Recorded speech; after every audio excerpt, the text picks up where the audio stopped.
আসসালামু আলাইকুম রহমতুল্লাহ। শব্দে শব্দে কোরআনের অর্থ শিখুন এই সিরিজে আপনাকে স্বাগতম। এই সিরিজের আজকে আমাদের নবম ক্লাস সূরাতুল মাউন। তো যারা পূর্বের ক্লাসগুলো দেখেন না অবশ্যই দেখে নেবেন। আর এই সিরিজে আমরা কোরআন শরীফের সহি শুদ্ধভাবে সুন্দর তেলাওয়াত, শব্দ শব্দ অর্থ এবং সহজ ও সাবলীল ভাষায় পূর্ণ আয়াতের অর্থ আলোচনা করেছি। পাশাপাশি বেসিক গ্রামার ও সংক্ষিপ্ত ব্যাখ্যা সম্পর্কেও আলোচনা করা হয়েছে। তো ভিডিওটা শুরু করার আগে ছোট্ট একটা রিকোয়েস্ট, ভিডিওতে একটা লাইক দিয়ে কমেন্টে আপনার মতামত জানাতে ভুলবেন না এবং ভিডিওটা আপনার বন্ধুদের কাছে শেয়ার করে দিবেন যাতে তারাও পবিত্র কোরআনের অর্থ শিখতে পারে। তো চলুন আজকে ভিডিওটা শুরু করা যাক। সূরাতুল মাউন মাক্কিয়া। মাক্কিয়া শব্দের অর্থ হলো যে সূরাটা মক্কা অবতীর্ণ, এই জন্য এই সূরার শেষে লেখা আছে মাক্কিয়া। যেই সূরাটা মদিনা অবতীর্ণ সেই সূরার শেষে লেখা থাকে মাদানিয়া। তো মাক্কিয়া এবং মাদানিয়া শব্দের অর্থ হলো যে মক্কা অবতীর্ণ অথবা মদিনা অবতীর্ণ। তো চলুন শুরু করি। বিসমিল্লাহির রহমানির রহিম। আপনারা আমার সাথে সাথে একবার করে তেলাওয়াত করবেন যাতে আপনাদের তেলাওয়াতটাও সুন্দর হয়ে যায়। বিসমিল্লাহির রহমানির রহিম। তো বিসমিল্লাহ শব্দের অর্থ আমরা বিসমিল্লাহর প্রত্যেকটা সূরার শুরুতে আমরা বিসমিল্লাহর ব্যাখ্যা বা শব্দ অর্থ জেনেছি। তো এখানেও সংক্ষেপে বলে দিই যে বায়ের অর্থ হলো দ্বারা বা দিয়ে, ইসিম অর্থ নাম, আল্লাহ অর্থ আল্লাহ। এখানে আল্লাহর হওয়ার কারণ হলো যে আল্লাহ শব্দটা তারকিবে মুজাফিলাই হয়েছে। আর রহমান শব্দের অর্থ হলো পরম করুণাময়, আর রহিম শব্দের অর্থ হচ্ছে অতি দয়ালু। তো এখানে বাটা হলো হরফে জ্বর হয়েছে, এটা হচ্ছে গ্রামারের একটা নাম আর কি। হরফে জ্বর যাকে ওই শব্দকে হরফকে বলা হয় বা শব্দকে বলা হয় যে হরফটা বা যে অক্ষরটা অন্য শব্দের সাথে মিলিত হওয়া ছাড়া নিজের অর্থ প্রকাশ করতে পারে না, এই জন্য হরফে জ্বর বলে। আর এটা ইসমের শুরুতে এসে শেষে জের দেয়, যেমন বিসমি, যে বা শুরুতে জের দিয়েছে, মিমে জের দিয়েছে আর কি, বিসমি। বাকিগুলো হচ্ছে ইসিম। ইসিম অর্থ হচ্ছে যে শব্দ নিজের অর্থ নিজে প্রকাশ করতে পারে কিন্তু তার মধ্যে কোনো কাল পাওয়া যায় না, অতীতকাল, বর্তমানকাল, ভবিষ্যৎকাল পাওয়া যায় না, তাকে ইসিম বলে। ওকে, সম্পূর্ণ বিসমিল্লাহ শব্দের অর্থ হলো পরম করুণাময়, অতি দয়ালু, আল্লাহর নামে শুরু করছি শব্দটা এখানে আরবি নাই, এটা আমাদেরকে ধরে নিতে হয় অর্থ মিলানোর জন্য। তো আসুন পরের আয়াত, প্রথম আয়াত। আরাআইতাল্লাযী ইউকাযযিবু বিদ্দীন। আপনারা বলুন একবার, আরাআইতাল্লাযী ইউকাযযিবু বিদ্দীন। ওকে, শাব্দিক অর্থ কি? আরাআইতা, আপনি কি দেখেছেন, এটা হচ্ছে ফেল। মূলত এখানে হচ্ছে রাআইতা হলো ফেল, আর শুধু যে হামজাটা আছে, হামজাটাকে বলে হামজা ইস্তেফহাম, মানে প্রশ্নবোধক। ঠিক আছে, হামজাটা প্রশ্নবোধক হামজা, প্রশ্ন করা হচ্ছে যে আপনি কি দেখেছেন, এটা হচ্ছে ফেল। আল্লাযী অর্থ যে, এটা হচ্ছে ইসমে মৌসুল। ঠিক আছে, তো এইগুলোর ব্যাখ্যা কিন্তু আমরা পূর্বের ক্লাসগুলোতে করেছি, তো এখানে আর রিপিট করতেছি না, ভিডিও লম্বা হয়ে যাবে এই জন্য। ইউকাযযিবু অর্থ হচ্ছে মিথ্যা মনে করে, ইউকাযযিবু এটা হচ্ছে ফেল। ঠিক আছে, যে মিথ্যা মনে করে। বা অর্থ হচ্ছে কে বা সম্পর্কে। ঠিক আছে, বা হরফে জ্বর, এটার অনেকগুলো অর্থ হতে পারে, যেমন আগেই গেছে বিসমিল্লাহর মধ্যে যে দ্বারা বা দিয়ে, এখানে কে বা সম্পর্কে। ঠিক আছে, আর দিন অর্থ হচ্ছে প্রতিদান দিবস বা কিয়ামত দিবস। ঠিক আছে, তাহলে আরাআইতাল্লাযী ইউকাযযিবু বিদ্দীন। আরাআইতা, আপনি কি দেখেছেন, আল্লাযী, ওই ব্যক্তিকে যে, ইউকাযযিবু মিথ্যা মনে করে, বিদ্দীন প্রতিদান দিবস সম্পর্কে বা প্রতিদান দিবসকে। ঠিক আছে, আরাআইতাল্লাযী, আপনি ওই ব্যক্তিকে দেখেছেন যে ইউকাযযিবু বিদ্দীন মিথ্যা মনে করে প্রতিদান দিবসকে। এই পূর্ণ অর্থ কি? আপনি কি তাকে দেখেছেন যে প্রতিদান দিবসকে মিথ্যা মনে করে। ঠিক আছে, এরপরে আয়াত আসেন। ফাযালিকাল্লাযী ইয়াদুউল ইয়াতীম। আপনারা একবার বলেন, ফাযালিকাল্লাযী ইয়াদুউল ইয়াতীম। ঠিক আছে, আইনটা একটু চাপ দিতে হবে, ইয়াদুউল ইয়াতীম। ওকে, শাব্দিক অর্থ জেনে নেই। ফা অর্থ হচ্ছে অতএব, এটা হচ্ছে হরফে আতফ। এই আয়াতটাকে আগের আয়াতের সাথে মানে আতফ করা হয়েছে, সংযুক্ত করা হয়েছে আর কি। তো ফা অর্থ হচ্ছে অতএব, যালিকা অর্থ সেই। ঠিক আছে, এটা হচ্ছে ইসমে ইশারা। আরবিতে ইসমে ইশারা হলো চারটি, যালিকা, তিলকা, হাদা, হাদিহি। তো যালিকা অর্থ হচ্ছে সেই, দূরের বস্তুকে বা ব্যক্তিকে বোঝানোর জন্য ব্যবহার করা হয়। আল্লাযী অর্থ যে, ইসমে মৌসুল আমরা আগে পড়ে আসছি। ইয়াদু অর্থ হচ্ছে ধাক্কা দিয়ে তাড়িয়ে দেয়, ইয়াদু মানে ধাক্কা দিয়ে তাড়িয়ে দেয়, এটা হচ্ছে ফেল। আল ইয়াতিম অর্থ হচ্ছে ইয়াতিমকে, এটা ইসিম, ঠিক আছে। ইয়াতিম শব্দের অর্থ হচ্ছে ইয়াতিম। তাহলে ফাযালিকাল্লাযী যে ব্যক্তি, অতএব যে ব্যক্তি, ঠিক আছে, অতএব যে ব্যক্তি ইয়াদু উল ইয়াতিম এতিমকে ধাক্কা দিয়ে তাড়িয়ে দেয়।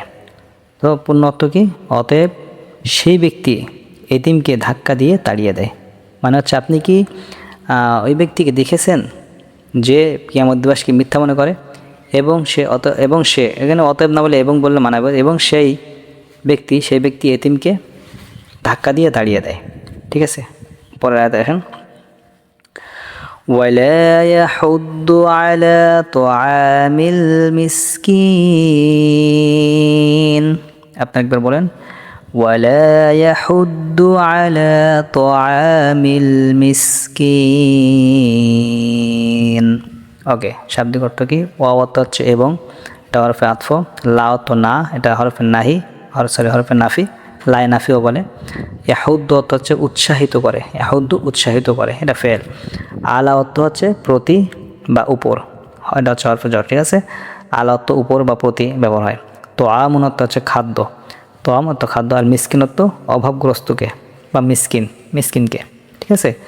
তাহলে ওয়ালা ইয়াহুদ্দু আলা তো আমিন মিসকিন, ওয়ালা ইয়াহুদ্দু এবং সে উৎসাহিত করে না, ওয়ালা ইয়াহুদ্দু সে উৎসাহিত করে না, আলা তো আমিল মিসকিন এতিমকে বা মিসকিনকে, অভাবগ্রস্তকে খাদ্য প্রদানের প্রতি, ঠিক আছে। এবং অভাবগ্রস্তকে খাদ্য দিতে উৎসাহিত করে না, এবং অভাবগ্রস্তকে খাদ্য দিতে উৎসাহিত করে না। এই ব্যক্তি সম্পর্কে আল্লাহ তাআলা বলতেছেন যে এই ব্যক্তিকে আপনি দেখেছেন। এরপরে কি? ফাওয়াইলুল লিল মুসাল্লিন। একবার বলুন, ফাওয়াইলুল লিল মুসাল্লিন। মুসল্লিন, ওকে, সদ, এটা সা হবে না কিন্তু, মুসাল্লিন না, মুসল্লিন, ওকে। শাব্দিক অর্থ জেনে নেই। ফা অর্থ অতএব, ওয়াইলুন অর্থ হচ্ছে দুর্ভোগ বা ধ্বংস, লি অর্থ জন্য, আল মুসল্লিন অর্থ সালাত আদায়কারীদের, মুসল্লি আমরা যাদেরকে চিনি আর কি। তো অতএব দুর্ভোগ মুসল্লিদের জন্য বা সালাত আদায়কারীদের জন্য, ঠিক আছে। অতএব দুর্ভোগ সেই নামাজ আদায়কারীদের জন্য। কারা? কোন নামাজ আদায়কারীদের জন্য দুর্ভোগ? এটা সামনে বলতেছে, আল্লাযীনা হুম আন সালাতিহিম সাহুন। আপনার সাথে একবার বলুন, আল্লাযীনা হুম আন সালাতিহিম সাহুন। ওকে, আল্লাযীনা অর্থ যারা, ঠিক আছে, ইসমে মৌসুল, হুম অর্থ তারা, ঠিক আছে, এটা জমির, ওই তাদেরকে বোঝানো হচ্ছে, মুসল্লিদেরকে বোঝানো হচ্ছে, ঠিক আছে। আন অর্থ তো থেকে বা ব্যাপারে, এটাও হরফে জর। আর সলাত অর্থ হচ্ছে নামাজ, এই শব্দটা ইসিম। আর হিম অর্থ হচ্ছে তাদের, ওই মুসল্লিদেরকে, ঠিক আছে। সাহুন অর্থ উদাসীন, এটাও ইসিম, সাহুন উদাসীন।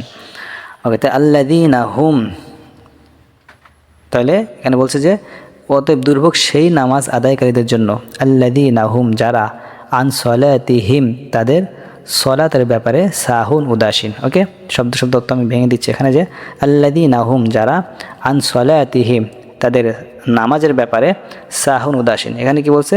যারা তাদের নামাজের ব্যাপারে উদাসীন। ওকে, তাহলে দুর্ভোগ ওই মুসল্লিদের জন্য বা সেই নামাজ আদায়কারীদের জন্য যারা তাদের নামাজের ব্যাপারে উদাসীন, যারা তাদের নামাজের ব্যাপারে উদাসীন, নামাজের ব্যাপারে উদাসীন, ঠিক আছে, নামাজ ঠিক মতো পড়ে না, নামাজের মতো গুরুত্ব দেয় না, তাদের জন্য দুর্ভোগ।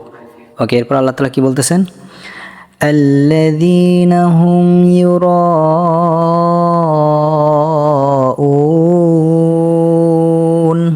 আপনারা একবার বলুন, আল্লাযীনা হুম ইউরাউন।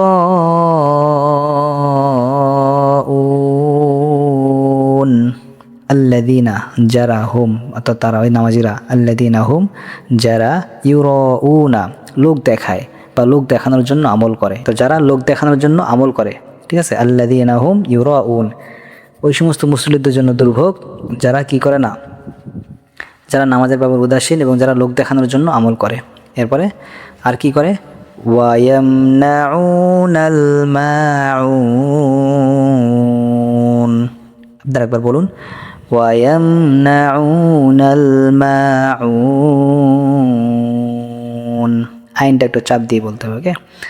এবং তারা কি করে, অতে এবং ইয়ামনাউনা তারা হচ্ছে বাধা দেয়, আটকে রাখে, আল মাউন অর্থ হচ্ছে নিত্য প্রয়োজনীয় সাহায্যের জিনিস, নিত্য প্রয়োজনীয় জিনিসপত্র, যেমন আপনার সামান্য আমরা গ্রামগঞ্জে দেখছি না যে মানুষের কোনো একটা দাও প্রয়োজন, একটা বটি প্রয়োজন, বা আপনার একটু লবণ প্রয়োজন, নিত্য প্রয়োজনীয় জিনিস যেগুলো আপনার সংসারের স্বাভাবিক দৈনন্দিন ব্যবহৃত হয়, থালা, প্লেট, গ্লাস, এগুলা, দা, খন্তা, এগুলা আগে গ্রামগঞ্জের মানুষ একজন একজনকে দিত, সাহায্য করতো। কিন্তু এখন বর্তমান সময় দিতে চায় না মানুষ, একজন একজনের জিনিস দিতে চায় না।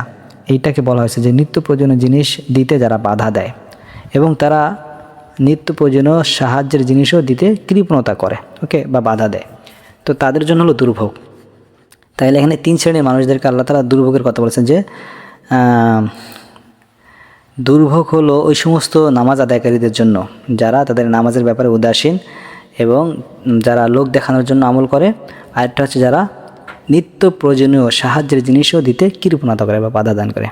তো আলহামদুলিল্লাহ, আজকে আমরা সূরাতুল মাউন এর সুন্দর তেলাওয়াত, শব্দ অর্থ এবং সংক্ষিপ্ত তাফসির বা ব্যাখ্যাও জেনে নিলাম। তো আজকের ক্লাসটা কেমন লাগছে অবশ্যই কমেন্টে জানাবেন, এবং ভিডিওটা আপনার বন্ধুদের কাছে শেয়ার করে দিবেন যাতে তারাও শিখতে পারে। আর চ্যানেলটা অবশ্যই সাবস্ক্রাইব করে দিবেন, কারণ আপনাদের একটা লাইক, কমেন্ট, শেয়ার এবং সাবস্ক্রাইব আমাদের জন্য অনেক বড় অনুপ্রেরণা। আমাদের শিখাইতে, ভিডিও করতে আরও উৎসাহ তৈরি হয়, আমরা উৎসাহ পাই। এজন্য একটা লাইক দিয়ে দিবেন, একটা কমেন্ট করে শেয়ার করে দিবেন। তো আজকের ক্লাসটা এই পর্যন্ত। এতক্ষণ সাথে থাকার জন্য ধন্যবাদ। আসসালামু আলাইকুম রহমতুল্লাহ।